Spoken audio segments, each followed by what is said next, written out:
Big boss Malayalam season 6-ൻ്റെ ഈ ആഴ്ചയിലെ eviction promo വന്നിട്ടുണ്ട് കേട്ടോ.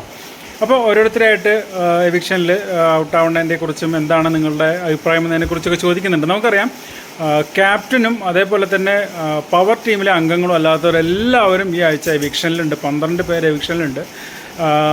അപ്പോൾ ആദ്യം റസ്മിനോട് ചോദിക്കുന്നുണ്ട്, റസ്മിൻ നമ്മുടെ ലാലേട്ടൻ്റെ ആ ഡയലോഗ് എന്നെ പുറത്താക്കാതിരിക്കാൻ പറ്റുമോ എന്നുള്ള ചോദ്യം തിരിച്ച് ചോദിക്കുന്നുണ്ട്. അടുത്ത നോറയാണ് കാണിക്കുന്നത്. നോറ പറയുന്നുണ്ട് എന്തോ എല്ലാവർക്കും എന്നെ ഇഷ്ടമല്ല എന്ന് പറയുന്നുണ്ട്. അതിനുശേഷം ലാസ്റ്റ് അവിടെ എഴുന്നേൽപ്പിച്ച് നിർത്തിയിരിക്കുന്നത് ജിൻഡോയും ജാസ്മിനെയുമാണ്. അവരോട് ലാലേട്ടൻ പറയുന്നത് എന്താണ് എന്ന് ശരിക്കും നമുക്ക് ക്ലിയർ ആവുന്നില്ല. സേവ്ഡ് അല്ല എന്നാണോ സേവ്ഡ് ആണ് എന്നാണോ പറയുന്നത് വ്യക്തമാവുന്നില്ല. സേവ്ഡ് അല്ല എന്നുള്ളതാണ് ഞാൻ കേട്ടത്. അങ്ങനെയാണെങ്കിൽ ജിൻഡോയും ജാസ്മിനും പുറത്തു പോകും എന്നുള്ളതാണ് ആ പ്രൊമോയിൽ നിന്ന് മനസ്സിലാക്കുന്നത്. പക്ഷേ അങ്ങനെ സംഭവിക്കാൻ സാധ്യതയില്ല.